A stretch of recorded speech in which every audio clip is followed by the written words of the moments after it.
Isaac Rivera had always known the sound of melting ice better than most. It was a low groan that rumbled beneath your feet and whispered through your bones like the last breath of something ancient. When he heard it again in the footage from Ridge 9 released by the news crew, something inside him tightened.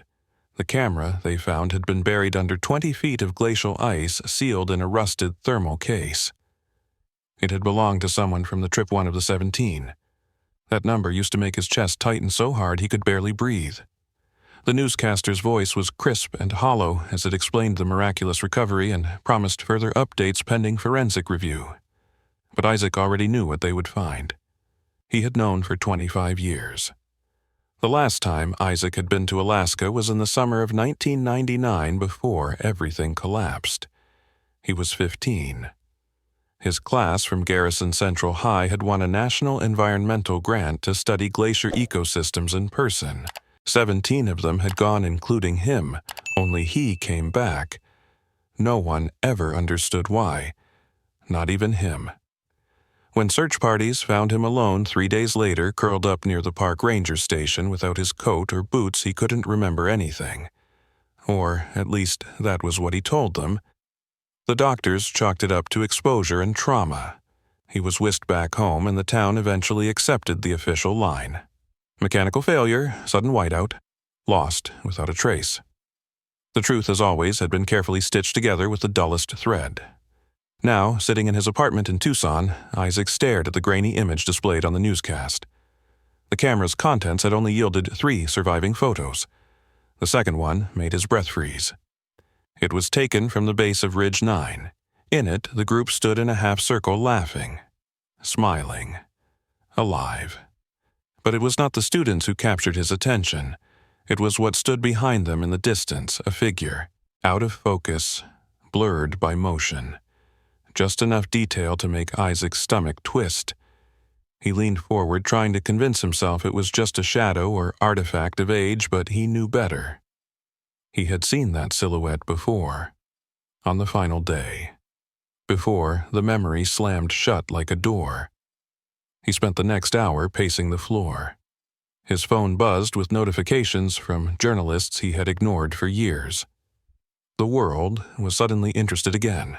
They wanted a quote, a statement, a reaction, but what they really wanted was a name to attach to their headlines. The only survivor. The boy who forgot.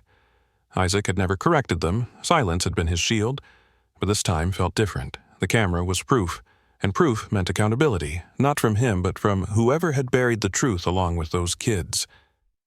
He remembered the sound of Elisa's laughter from that last night in camp. How her voice had floated between the tents like snowflakes, soft and bright. She had worn her red scarf that day, the one she claimed was lucky. The one he found wrapped around a splintered post 2 miles down the trail the day after they vanished. He sat down and pulled the worn box from his closet. Inside were old journals, newspaper clippings, and a sealed envelope he had never opened.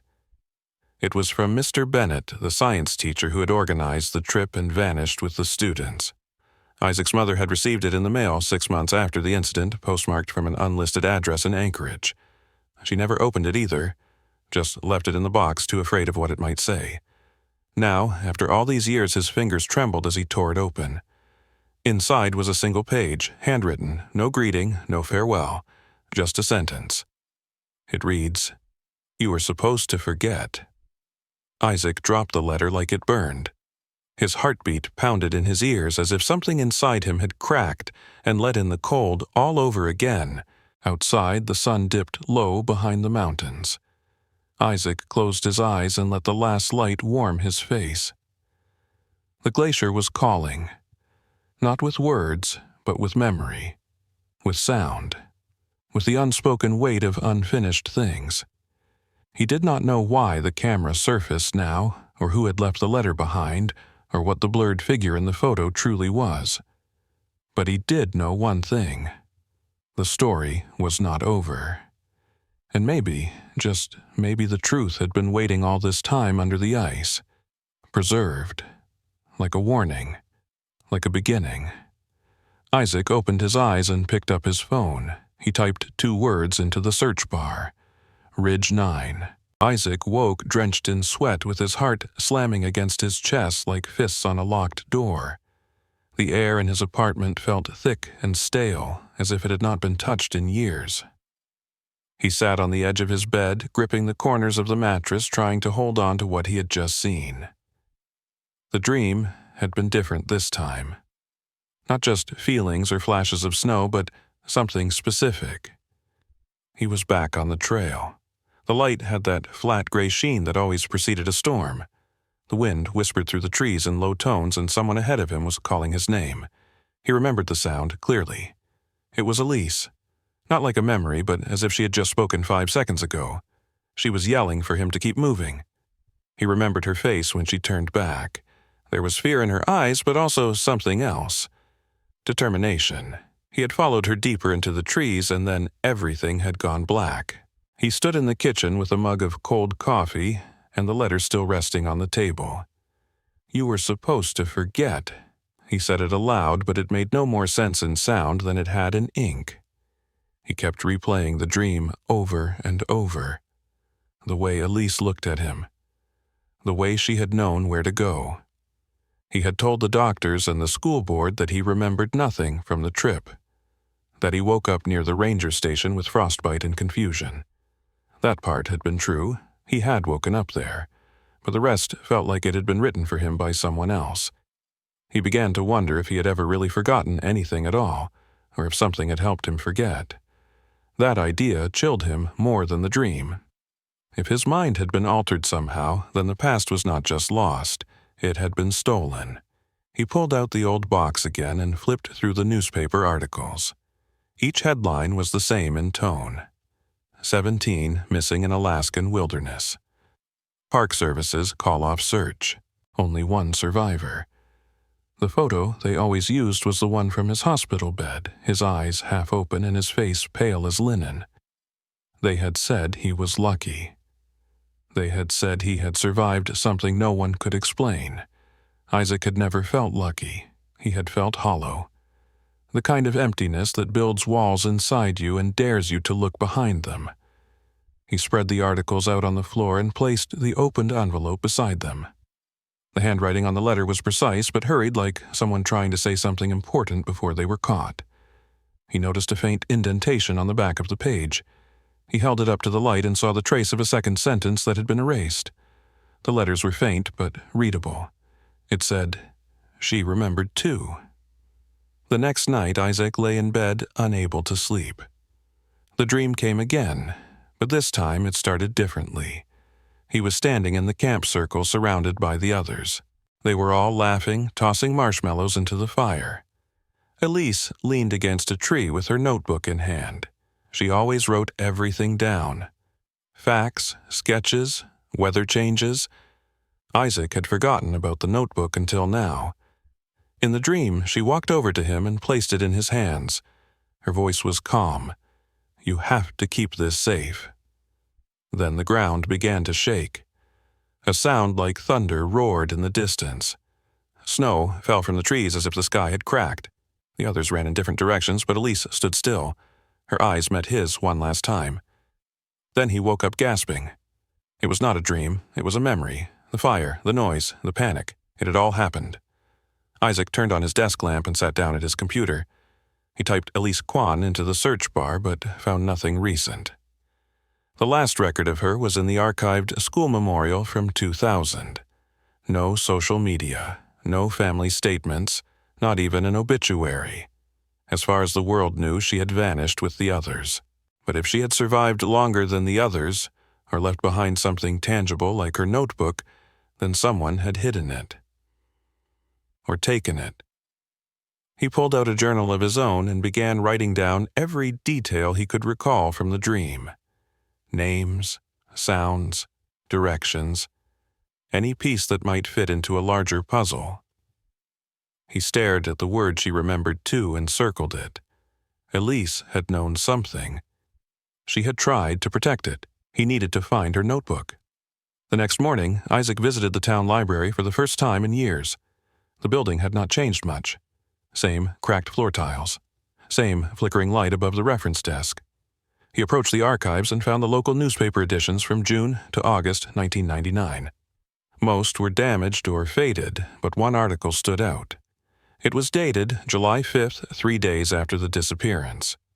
The headline read, "Anonymous Tip Extends Search Zone Near Ridge 9.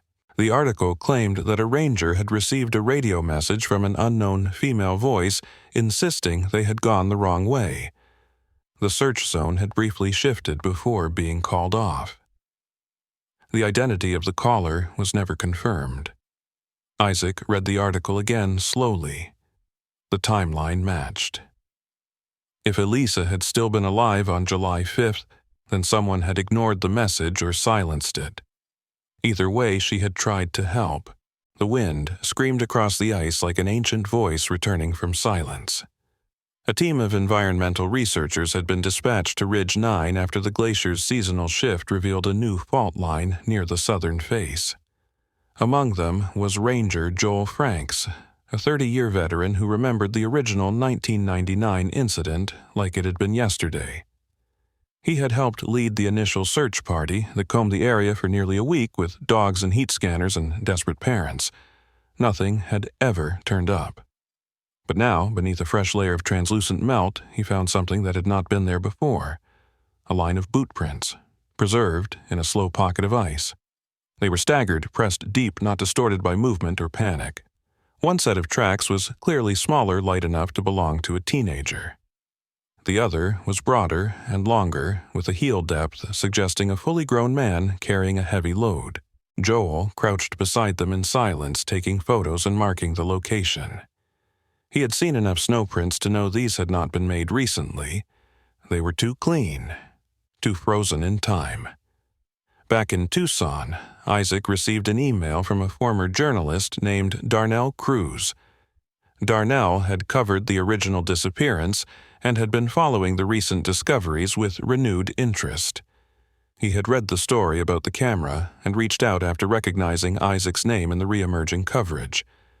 Attached to his message was a high-resolution photo of the boot prints Ranger Franks had discovered. Isaac opened the image slowly. The pattern of the smaller boots looked familiar. He had worn the same brand on that trip, a common hiking boot issued by the school. But the larger prints were wrong. Too wide, too calculated. He knew the outlines of his classmates and their gear. No one on that trip had feet that large. More importantly, no one had carried packs that heavy. The spacing between the steps told a story of someone used to leading, someone trained, someone deliberate. He zoomed in on one of the larger prints and noticed a symbol in the heel. A faded manufacturer's stamp that read Kordax. That was not standard issue. He searched online and found only limited information. Kordax had been a short-lived outdoor gear manufacturer that briefly contracted with government agencies for testing equipment in extreme conditions. The company had dissolved quietly in 2003. Its connections to the federal government were not openly listed, but a few threads from mountaineering forums hinted at quiet partnerships with wilderness training programs. Isaac copied the logo and taped it into his journal beside a simple note. Not a student. He reread the archived article about the anonymous female voice that had redirected the search. If Elise had survived long enough to send that transmission, then maybe she had seen whoever wore those boots. Maybe that person had followed her, or worse, led her somewhere. Isaac sat back in his chair staring at the wall. 17 names had been listed on the official trip roster, but the footprints made 18. 2 days later, Isaac drove 6 hours north to meet Darnell in person. They agreed to talk at a rest stop halfway between Tucson and Flagstaff. The meeting felt necessary but also dangerous. Darnell was already on edge. He admitted he had received a visit from someone asking questions shortly after emailing Isaac. The man had no badge but carried an authoritative tone and seemed to know too much. Darnell told Isaac he had been warned not to pursue the Ridge 9 discovery any further. Isaac asked him to describe the man. Mid-40s, lean, wore black outdoor gear, carried a clipboard, no ID. Darnell said he assumed the guy was from the forestry department until he started asking about the original teacher who organized the hike. Mr. Bennett. That name was not something most people remembered anymore.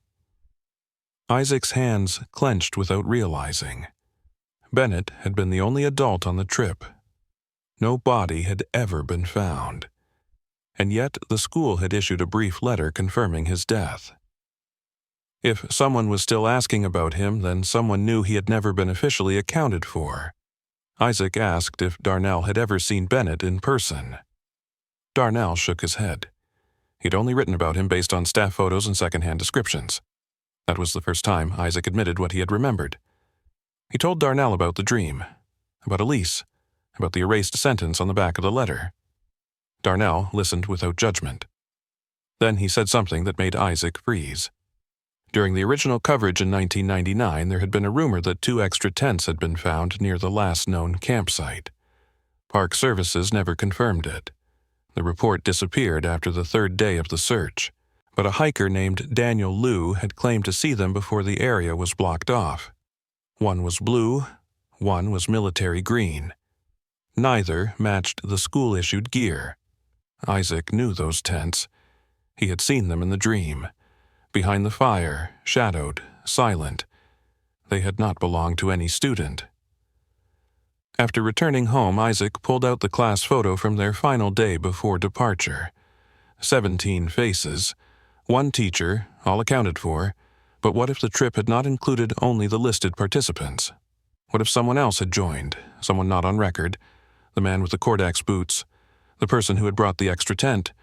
The erased line from the letter echoed again. You were supposed to forget, not because of trauma, but because someone made sure of it. He scribbled the word handler beside the photo. Then he circled Bennett's face and drew a question mark. If Bennett was a teacher, why had there been no public record of his previous employment? Why had no one at the school seen him before that summer?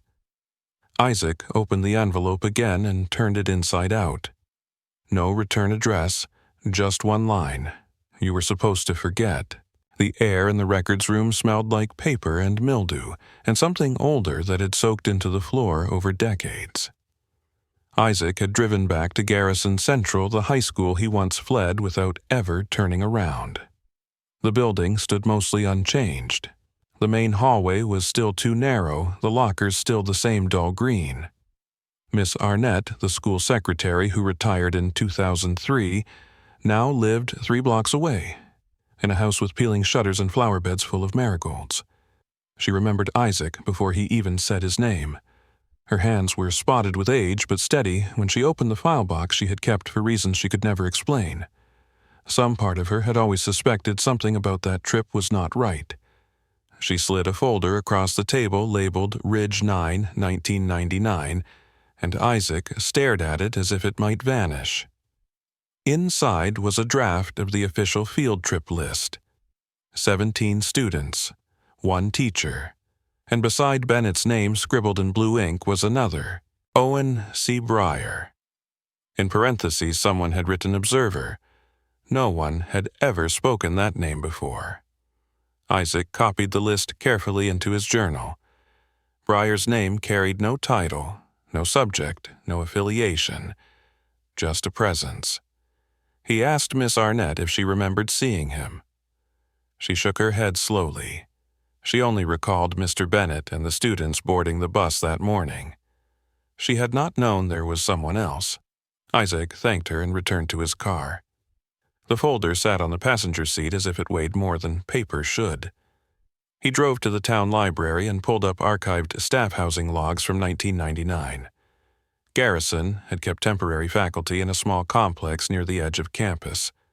The listings included room assignments and initials.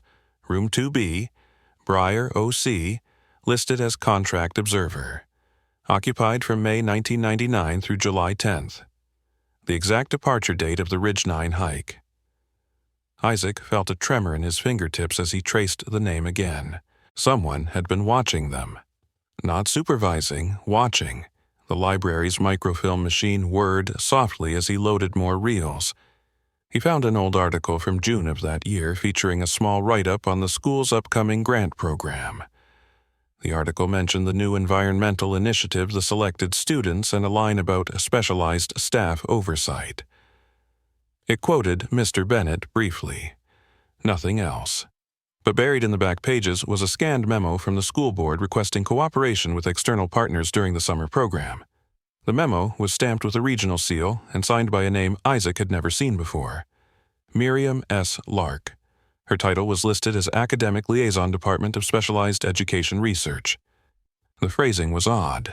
Not science, not curriculum, research. Isaac circled the signature and added it to his timeline. Breyer, Bennett, Lark. None of them were still in any public system. No LinkedIn, no publications, no forwarding addresses. He drove to the old staff housing building. It had been converted into a daycare center, but the exterior still looked the same. He stood outside room 2B and stared at the window. Nothing about the brick walls revealed what had once passed through them. He imagined Breyer packing his bag on the morning of the hike. He imagined boots with Kordak soles and a clipboard full of notes. Not a chaperone, not a guide, something else. He imagined a man tasked with recording what happened and making sure no one ever spoke of it again. He turned away from the building and walked until his legs burned. His thoughts kept circling the word observer. Elise had always kept records. Her notebook had never been found. Isaac began to wonder if Breyer had taken it, or destroyed it. The next day he returned to his father's old shed, a place untouched since his mother passed away. The storage trunks were still stacked under the workbench. He pulled them open and found remnants of the camping trip: a patched sleeping bag, a cracked thermos, and at the very bottom, a water-damaged folder with field notes. Not Elise's, his own, pages with smudged ink, sketches of trail markers. One page stood out. It showed a rough diagram of the camp layout. Tents circled around a fire.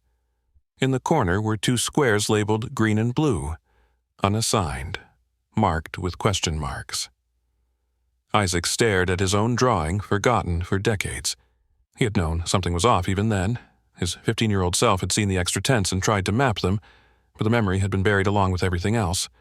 Until now. He flipped the page and found a list of initials: EK, RJ, MB, AR. Next to each was a quick note: Elise quiet after dinner. RJ left trail mix out again. MB keeps flashlight on all night. Then one line that made Isaac go still. OCB always watching from tree line. He ran his fingers over the letters: OCB, Owen C. Breyer. He had written it down. Not a dream, not a guess. He had known the name once. He had seen the man, observing, watching, never speaking. Isaac leaned back against the shed wall and closed his eyes.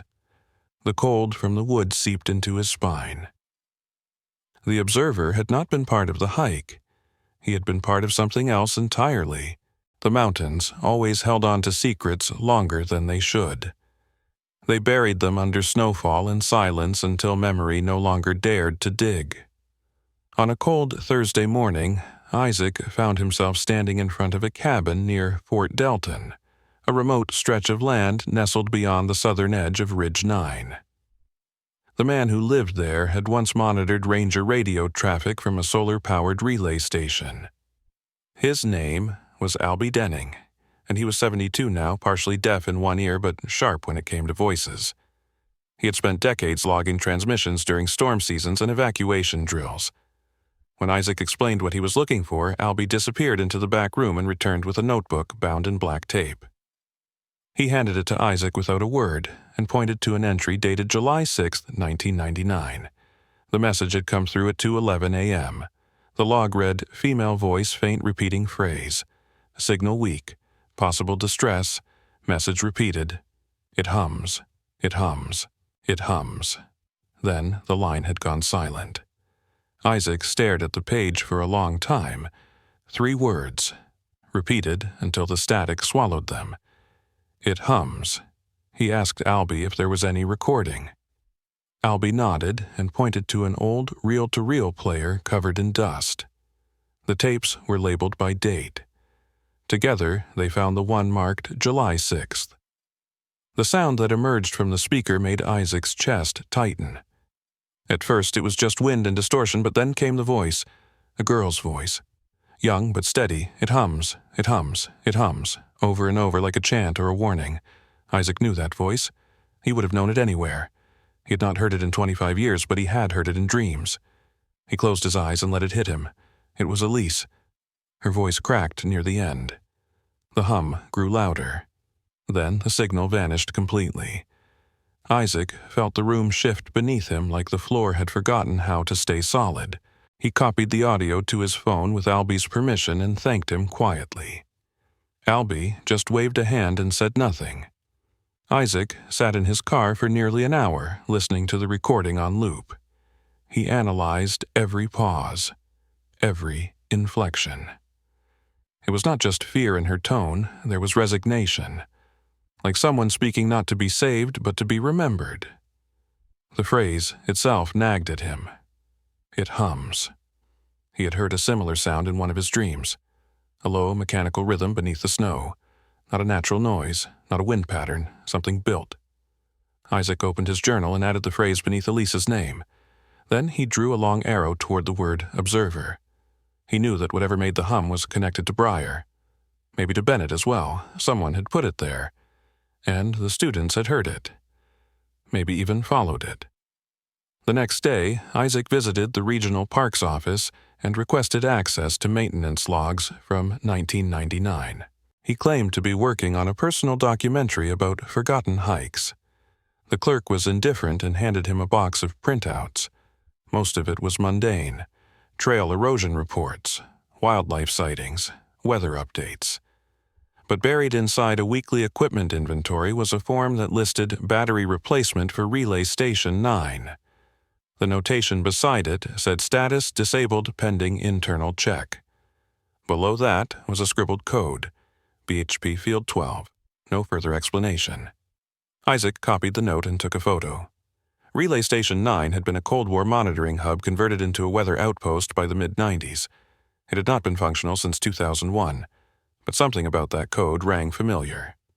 He flipped through his old notes until he found the hand-drawn map from Elise's journal he had recreated years ago. In the margin, she had written the letters BHP, followed by two numbers, 12 and 27. She had circled them. Beneath the numbers she had written tunnel. Isaac could no longer dismiss these as coincidences. Elise had known about something deeper than the trail. Something hidden, something humming. The voice on the radio had not just been a call for help. It had been a breadcrumb, a signal sent before memory collapsed. He checked satellite maps from the region and found a narrow clearing that aligned with the location of Relay Station 9. The access road had long since been overgrown.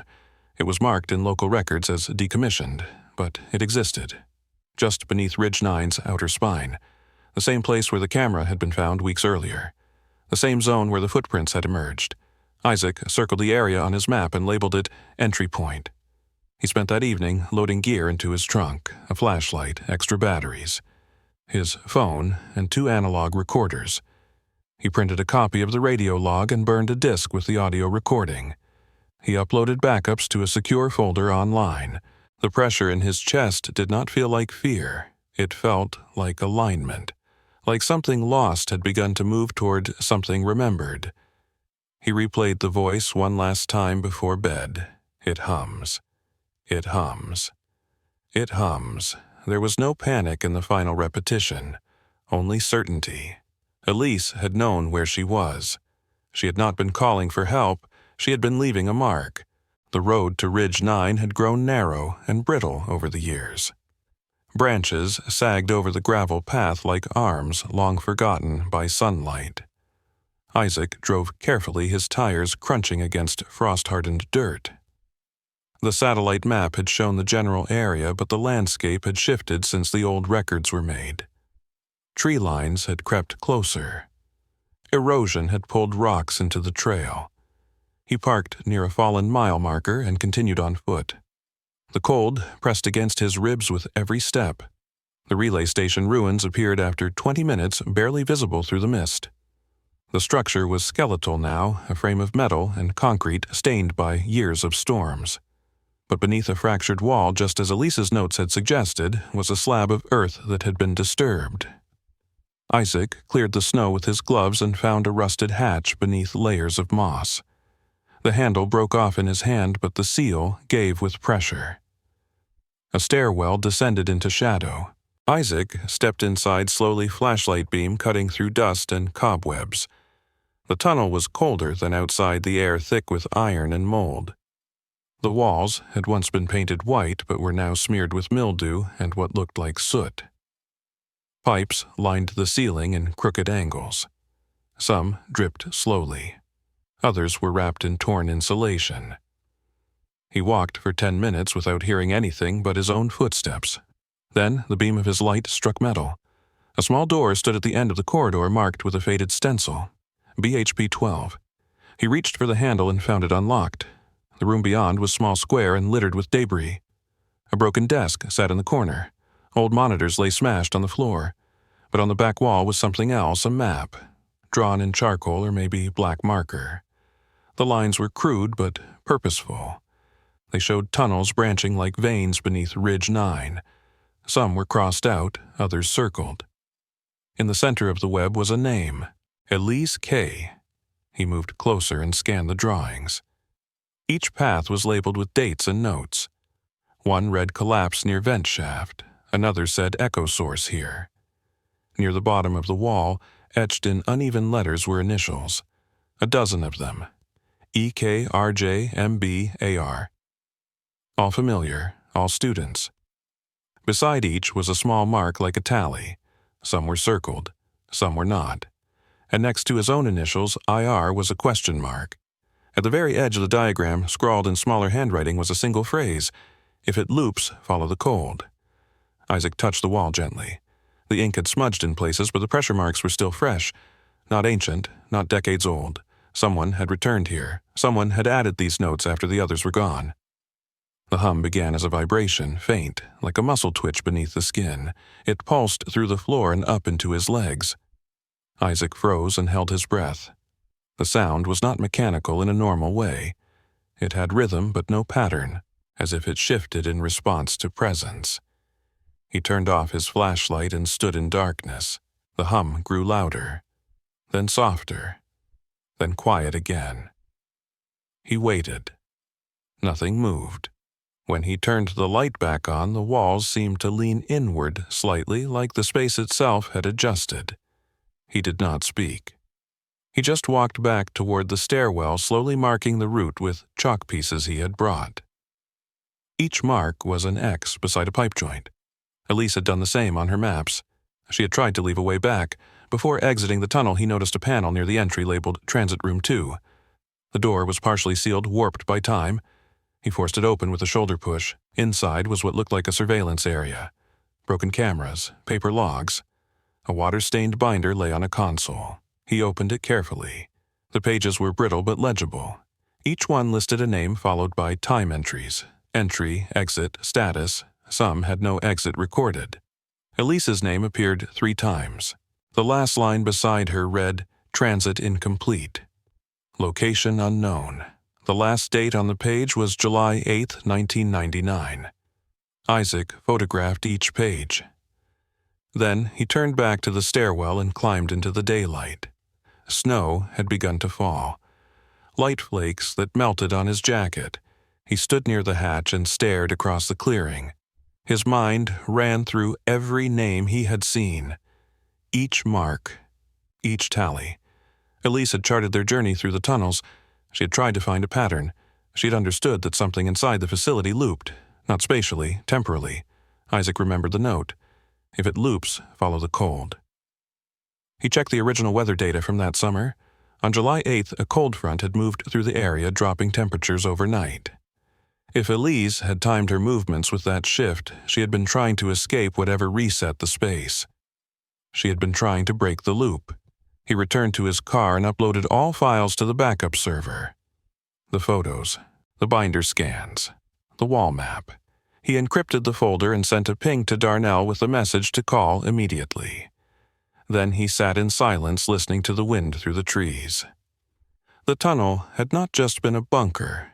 It had been a container, designed to test something, to isolate its effects.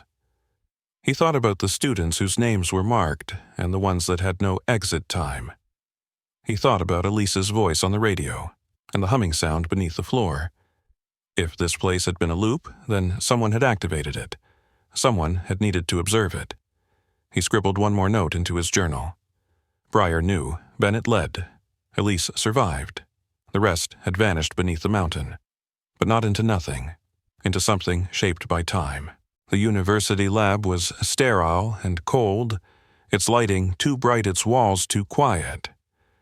Isaac sat in a side room while the technician threaded the film reel onto the projector. The recovered camera had been delivered to the State Archive Center but flagged due to unusual degradation. Isaac had contacted one of the archivists and offered a private donation in exchange for access. The archivist had accepted without question. The reel had been badly damaged, but sections remained intact. The technician gave a small nod and pressed the button. The footage flickered to life. Grainy, black and white shapes moved across the screen. The film opened on the students gathered around a campsite, their laughter distorted by age. Elise stood at the edge of the frame adjusting her backpack. The mountains behind them loomed like frozen monuments. The timestamp read July 6, 1999, the same day as the transmission. The next segment showed movement along a trail. The angle shifted as the camera passed from one student to another. Isaac leaned closer. The terrain did not match the Ridge 9 maps. They were off-trail. The ground sloped downward, and a narrow fissure opened ahead. The group approached it slowly. Elise pointed forward and said something, her mouth moving without sound. Then the students began climbing down. One by one, they vanished into the crack. The camera lingered on the mouth of the crevasse. The light inside was unnatural, flickering like reflection off water. Then a shadow passed across the lens. The camera tilted downward and descended. The footage jittered, then steadied. Inside the crevasse, the walls were smooth and rounded, unlike any natural formation. One student looked back with wide eyes. Isaac recognized her. Natalie Boyd. She mouthed something silently, then the reel jumped. The next segment was brief. The group stood in a chamber. Concrete lined the lower walls. Piping ran above. A light blinked faintly in the distance. The camera panned left and right. Faces blurred with motion, then the frame froze. For a moment everything stood still, then the camera turned around. The lens tilted. The image came into focus. A man stared directly into the camera. His face was pale, expression flat. He wore a dark jacket with a small badge on the collar. Not military, not school-issued. He blinked once. His mouth did not move. He raised one hand. Then the reel ended in white static. Isaac felt the blood drain from his arms. The technician paused the film and rewound to the final frame. The man's face appeared again. The eyes empty. The background featureless. Isaac whispered the name aloud. Breyer. There was no doubt. The man who had been listed as observer had not stayed behind. He had gone with them. He had taken the camera at the end. Elise had never mentioned him in the maps. She'd only written observer. Never a description. Never a face. Isaac realized now that Breyer had never intended to return. His role had not been oversight. It had been control. After leaving the lab, Isaac sat in his car with the image burned into his mind. He stared at the still shot on his phone which he had captured from the projector.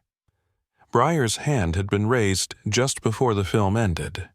Not in a wave, not in surrender, but in a signal, as if to mark that something had begun. Isaac uploaded the image to his digital file and added a caption. Last known footage, July 6th. Observer confirmed. He scrolled through his records again. The names, the tallies, the transit logs, each piece aligned around that day. That location. The chamber they had entered was beneath the crevasse. The chamber had never appeared on any geological survey. The presence of concrete walls confirmed construction. Someone had built something under Ridge 9. That evening, he returned to his motel and spread out the documents on the bed. He drew a rough timeline. The departure, the descent, the chamber. The last message from Elise, the hum, Breyer's face. He pinned everything around the image. The way Breyer had stared into the lens had not been random. It had been deliberate. Isaac remembered how Elise's voice had cracked at the end of the radio message. She had said it hums, over and over, as if the sound had taken on meaning, as if the hum had become a language. He wrote a new question into his journal. What did Briar hear? That night, Isaac dreamed of corridors again. Long metal hallways that twisted downward. The hum grew louder with every step. In the dream, he saw his younger self walking behind the others. Elise led the group, her head high. Natalie clutched her notebook. Briar followed silently. In the dream, the walls vibrated and the floor shimmered. Then the light collapsed inward. He woke with his heart hammering. The hum still echoed in his ears. He sat upright and whispered the last line of the dream. They never left. The town hall of Morningdale kept most of its older zoning documents in a climate-controlled basement beneath the municipal building. It smelled like dry plaster and old pencil shavings. Isaac had scheduled an appointment under the pretense of researching glacial land rights for an environmental article. The clerk barely looked up when he arrived. She directed him to a long filing cabinet labeled 1990-2000 Projects, Private Contracts, and Infrastructure. He scanned for anything related to Ridge 9 or the surrounding forest. After nearly an hour, he found a manila envelope with a faint blue stamp. It read, Property Allocation Subzone BHP 27. Inside were typed pages, scanned maps, and a single folded memo from a defunct contractor. The header included the name Drift Seed Initiative. The description used words like psychological calibration and long-term perception variance. The site had not been listed as a trail reserve. It had been classified as an isolated testing ground for resilience studies. The effective date range began in May 1999. The end date had never been entered. Isaac sat in the hallway stairwell reading the memo again. His fingers shook with each word. The listed experiment parameters referred to adolescent volunteers under controlled environmental ambiguity. No further detail explained the ambiguity. One bullet point stood out. Subject entry without exit permits full cycle. Monitoring must remain covert. In the margin, someone had handwritten initials. OCB. They had not used his full name, just the letters. But Isaac knew them instantly. Briar had not been a last-minute addition to the trip. He had been a planted observer under contract. He was the one assigned to initiate Drift Seed Field 12. The students had not been chosen for education. They had been chosen for compliance. Another paper in the envelope included a request for equipment shipment. Tents, food supplies, sedatives, non-lethal deterrent gas. The language was clinical. Beneath the list, another section described visual manipulation protocols. It referenced timed light cycling and mirror architecture. Isaac scanned the terms and realized the hum Elise had described might not have been sound. It might have been a manufactured effect. A disorientation tool. He remembered the phrase from the wall map. If it loops, follow the cold. That had not been a metaphor. The loops might have been synthetic, created to trap perception, to force the students to lose track of time and orientation. The last page was the most damning. It contained a list of codes, each associated with a field site. BHP 12 was listed next to the word transit. Beside it were two statuses. Active as of July 1999. Dormant as of unknown. There was no termination record, no completion log, nothing to confirm the program had ended. Isaac photographed everything and replaced the folder exactly as he found it. He walked outside into the thin sun and sat on a bench near the parking lot. His breath steamed against the air. He opened his journal and added a new line. We were not campers, we were test subjects. He drove to the local university archives and requested access to federal education records under FOIA exemptions. Most requests took weeks, but he had already filed a shadow inquiry days earlier. One record had come through, a redacted personnel log from 1999. The name Eleanor Rutherford appeared in several footnotes. Her title was listed as Field Coordinator Behavioral Observations. Her contact was not a school, it was a lab. Beneath the address, a faded stamp marked Classified. Isaac traced the stamp with one finger. Rutherford had not been a counselor. She had been assigned to study them, to measure their responses, to report their deterioration. Isaac compiled the footage from the film, the memo images, and the notebook diagrams into a single encrypted file. He titled it BHP Final Drift. Then he sent a message to Darnell with one line. It was not a hike, it was a trial. Then he locked the file behind 3 passwords and printed 2 copies. One for backup, one for the press. The second would only be released if he failed to check in within 72 hours. He stared at the screen and let the realization settle like ice down his spine. The entire trip had been orchestrated. The people responsible had buried the data beneath layers of redacted paper and lost footage. Breyer had been the key. Rutherford had written the design. Elise had tried to fight back. At midnight, Isaac sat in the dark listening to the hum from the tunnel recording. He had enhanced the audio, slightly filtering the white noise. Something pulsed beneath Elise's voice, a tonal wave that repeated every few seconds. He aligned it with the timestamps from the experiment documents. It matched. The sound was scheduled, artificial, deployed in cycles, designed to confuse. Elise had understood it. She had repeated it as a signal, not a cry, a clue. Isaac wrote one last line in his notebook before sleep claimed him. It never wanted us to remember. The old man's hands trembled as he held the mug of tea. His name was Marcus Hallen, and he had worked as a field technician under the Department of Environmental Testing until the early 2000s. He had answered Isaac's request only after several days of silence. They met in a roadside cafe near Anchorage, far from anything familiar. Marcus had thinning gray hair and sunken cheeks, but his eyes still held clarity. When Isaac mentioned Ridge 9 and the Drift Seed Project, Marcus grew quiet. Then he reached into his coat and pulled out a thin folder. He laid it on the table without a word. Inside were photocopied records from a closed hospital in Juneau. A girl had been admitted in 2009, discovered in a wooded area near the Glacier perimeter. She had no identification, no memory, and no speech. She responded only to sound. Her name had been recorded as Jane Doe 12. Marcus whispered that she had been found near a site once listed as a recovery zone for a drift seed auxiliary station. No one had been scheduled to patrol that zone for years. Isaac turned the pages slowly. The records included drawings made during the girl's recovery attempts. They were charcoal sketches on faded hospital stationery. One showed a stairwell descending into darkness. Another showed a bus without wheels sunken into the ground. A third depicted looping arrows and symbols arranged in a circle.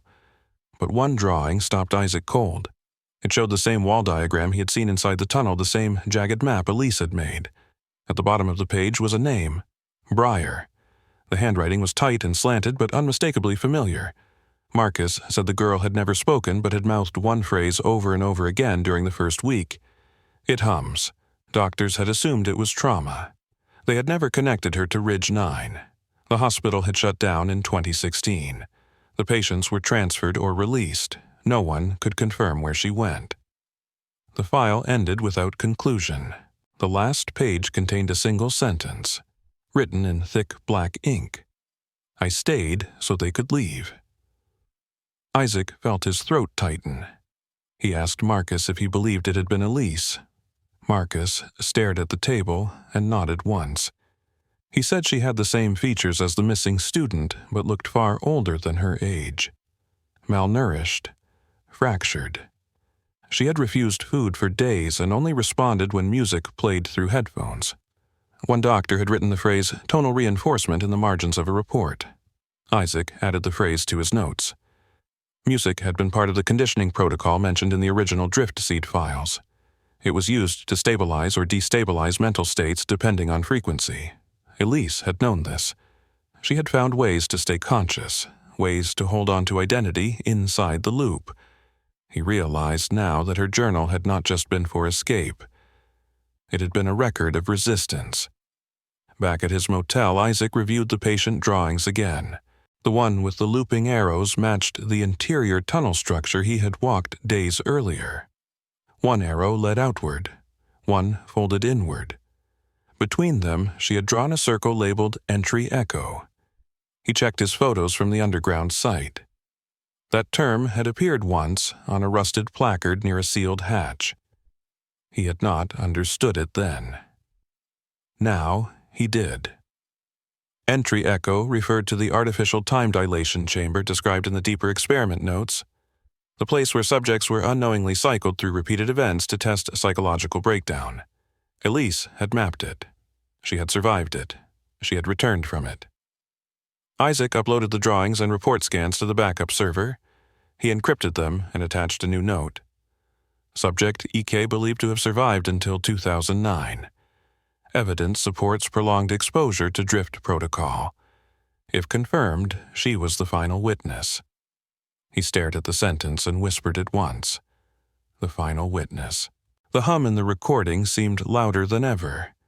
He pressed play and listened again.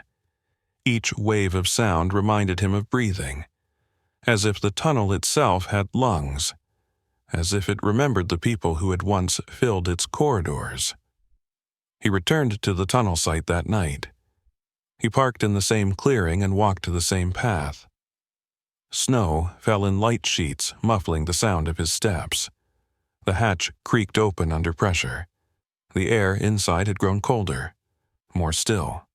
He descended with slow movements.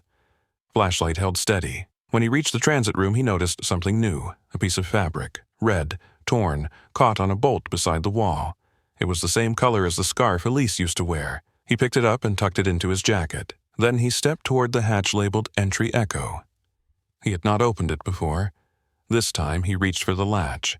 The hatch opened with a sound that was not metal but memory.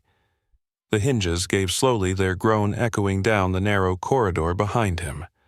Isaac stepped inside flashlight beam sweeping across the threshold. The tunnel beyond was narrower than the others. Its walls curved inward like the ribs of a buried machine. Pipes and cables ran along the ceiling in chaotic lines. Dust coated everything. But beneath the decay, something pulsed, a rhythm in the walls that matched the hum in Elise's recording. It was softer now, as if age had quieted it, but it was still there. He moved forward with steady steps. The floor sloped downward in a spiral. Every 20 feet a numbered marker appeared on the wall. 1, 2, 3. He passed 12 and stopped. The air grew colder. The hum grew sharper. It was not just a sound anymore, it was presence, like walking into the center of someone else's thoughts. The spiral ended in a circular chamber. The ceiling was low and domed. The walls were covered in what looked like insulation, but closer inspection revealed thousands of notes pinned in overlapping patterns. Pages from notebooks, scraps of fabric, photographs half melted by moisture. Every surface had been used. At the center of the room sat a single chair. It was bolted to the ground, its straps broken. On the seat lay a tape recorder and a final journal. Isaac stepped toward it slowly. His flashlight flickered once, then steadied. The journal was labeled simply EK. The tape had no label. He picked it up and pressed play. The static filled the room like a wave before the voice cut through. It was Elise. Her voice was faint but resolute. She said the loop resets every 48 hours unless marked. She said the time fractures around memory and that forgetting is not a side effect. It is the mechanism. The hum trains the mind to forget pain by replacing it with repetition. She spoke without emotion. She spoke like someone who had spent years rehearsing the truth in case someone finally listened. She said that Briar had triggered the first cycle and never stopped it. She said that the others faded one by one. Not because they died, but because they let go of their names. The moment you forget who you are, she said the loop wins. She paused for a long time before adding the last line. I stayed because someone had to remember. Isaac sat down and opened the journal. Each page was filled with tightly written notes, dates, sketches, tallies of sound cycles and temperature shifts, but toward the end the writing changed. It became more fluid, more emotional. Elise had written letters. Not to officials, not to scientists, to them, to the other students, to Natalie, to RJ, to himself. Isaac. I hope you never see this room. I hope you stayed out. But if you didn't, then I want you to know that we tried. We really tried. You kept us laughing the first day. You always tried to make us feel like we weren't just lost kids in a strange place. I hope you made it back. I hope you forgot just enough to survive. And if you're reading this, then maybe that means something held on. Maybe remembering was the way out all along. He could not breathe for a moment. The words pressed against his chest like the weight of years he had buried. He flipped through more pages. Every letter was a thread in a fabric of memory Elise had woven in the dark. She had known she would not leave, she had accepted it, but she had turned that truth into purpose. Her resistance had not been a rebellion of escape, it had been preservation. A record left behind not to expose the program, but to refuse erasure. In a system designed to make her vanish, she had left marks deep enough to last. Isaac stood slowly and looked around the chamber. The notes on the wall were not random. They formed a pattern. A circle broken at one point. A seam. He approached the gap and found a loose tile behind a cluster of pinned maps. He pulled it free and found a sealed box. Inside were 13 student ID cards. Each one worn but intact, photos, names. Smiles frozen in time. His own card was not there. Elise had kept the others. She had preserved what they could not carry. The box also held a cassette labeled End. He inserted it into the recorder and pressed play. Elise's voice returned softer now. This is the last entry. I do not know how long I have been here. Time loops, but the body keeps count. My knees ache, my hand trembles. But I still know who I am, and I still know who we were. This place wanted to turn us into data, into fragments. But we were real. We are still real. Isaac, if you hear this, take them home. Let them be more than footnotes. Let them be more than redacted files and closed reports. Let them be said out loud. The tape ended with silence. Isaac sat in that stillness for what felt like hours. Then he packed the journal, the tapes, and the ID cards. He walked back up the spiral tunnel with the hum trailing him like a heartbeat. When he emerged into the winter air, the sky had begun to pale with morning. He drove in silence back toward town. He did not stop at the motel. He went straight to Darnell's office and placed the box on the desk. He said only one sentence. We have to show them. 2 months later, a public report titled Project Driftseed was released through a joint media investigation. Names, once hidden behind initials, were printed in full. Elise's voice played on national broadcasts. The chamber under Ridge 9 was sealed permanently by federal order, but the recordings were preserved and released. The school held a new memorial, this time with photos, this time with truth. Isaac stood at the front of the crowd holding the red fabric in his hand. He did not speak. He only listened as Elise's last message echoed across the quiet field. Some loops are meant to be broken. Some names are meant to be said, and some memories fight their way back because forgetting them would be the real end. If this story stayed with you, take a moment to like and subscribe for more mysteries that dig deeper than the headlines. Let us know in the comments what you think really happened beneath Ridge 9 and where in the world you're watching from.